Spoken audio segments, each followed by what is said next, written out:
This is a special presentation for the Bleav in Pro Wrestling podcast. Here's Rick Ucchino on the Bleav Podcast Network.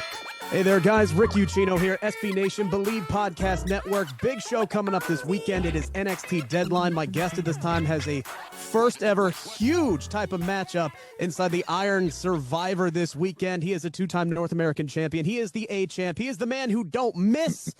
It is Carmelo Hayes joining me here. How we doing, good sir? Yeah, thank you for that intro. Yeah, you hit it perfect. I could have hit it like that too. That's exactly what I would have said about myself. Got it. I love nailing those things. Yeah.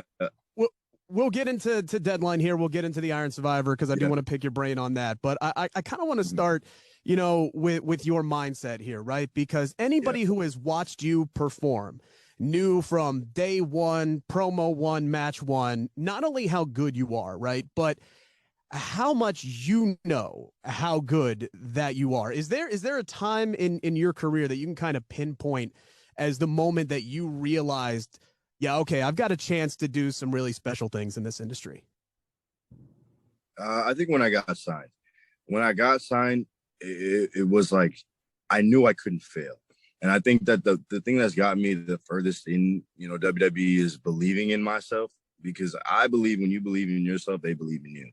And I think that goes as far back as like my first conversation with Sean and pretty much telling him, hey, if you give me the ball, I will run with it, dead in his eyes. And I think that was like, okay, well, let's see. And then here we are today. So, I don't even say, like, I know people have said like, oh, you're good and that, but it's not even just, I know I'm good. I just believe in myself, Everyone should.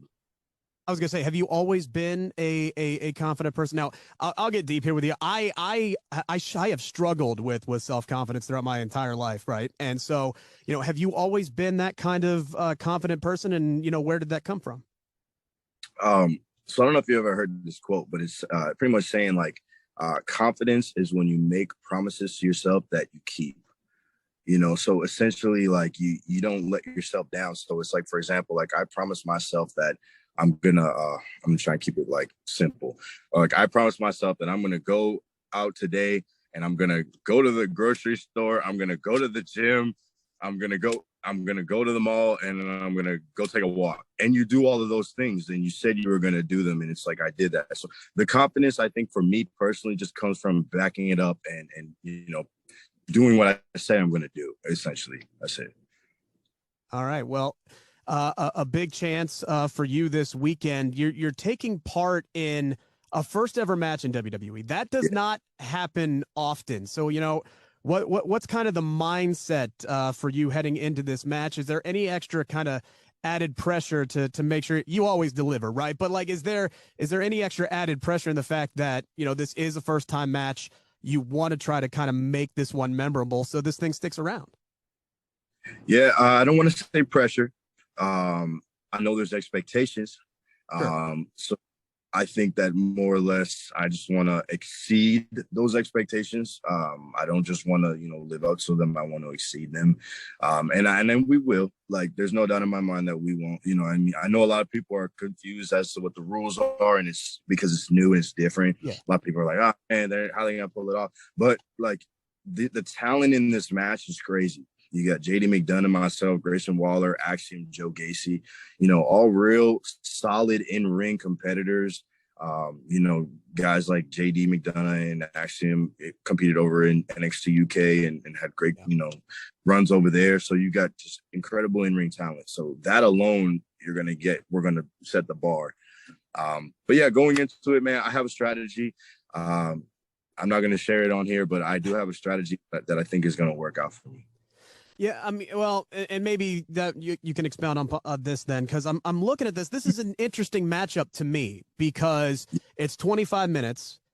Right. So you can either start the match, you have full 25 minutes to count up as many pinfalls as possible, or you enter in last and you get 10 minutes to rack up the pinfalls, but you're the freshest dude possible, and you can come in there and start wreaking havoc on dudes who've already been beating the hell out of each other. So, what kind of spot would you prefer to be in? Yeah, probably right in the middle. Because you're right. Yeah. Like if you think about it, like you got that 10 minutes on that back end really but I look at it as catch up because everybody else has been hustling and bustling, getting those covers.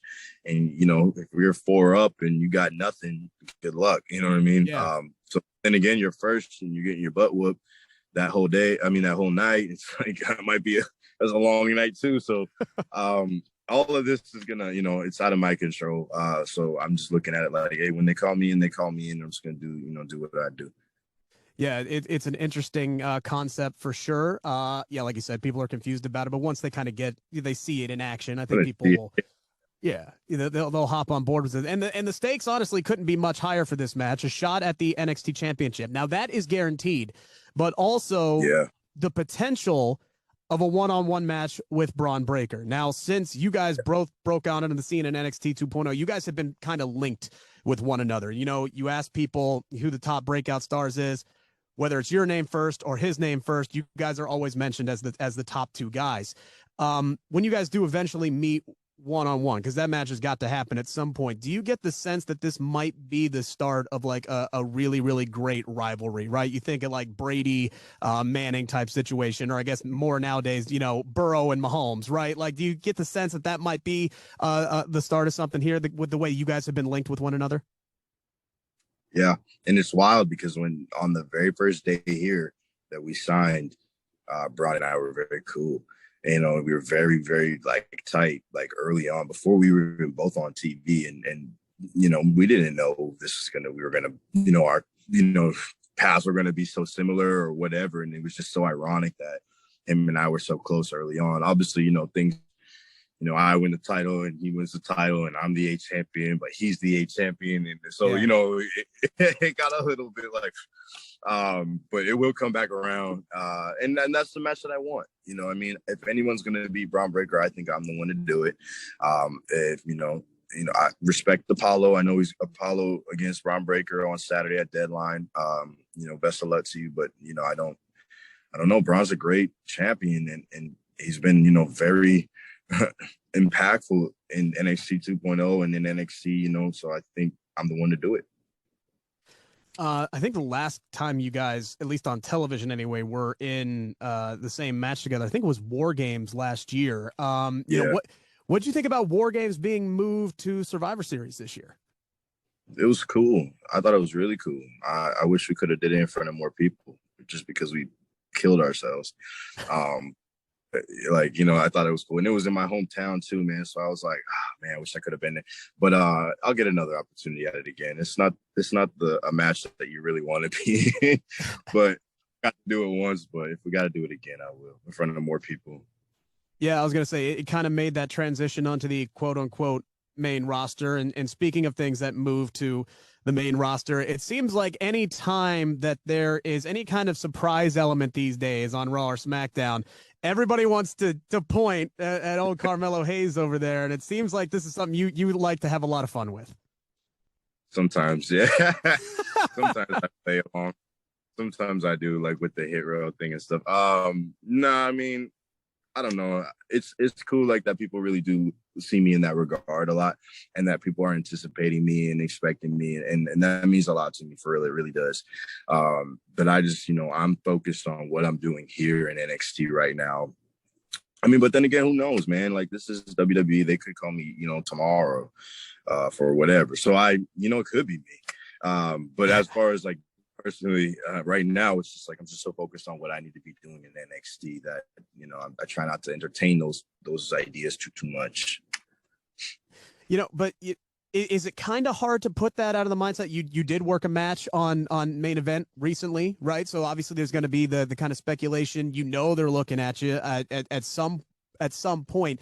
Is it hard to put that out of your mind and focus on what you're doing in NXT at all?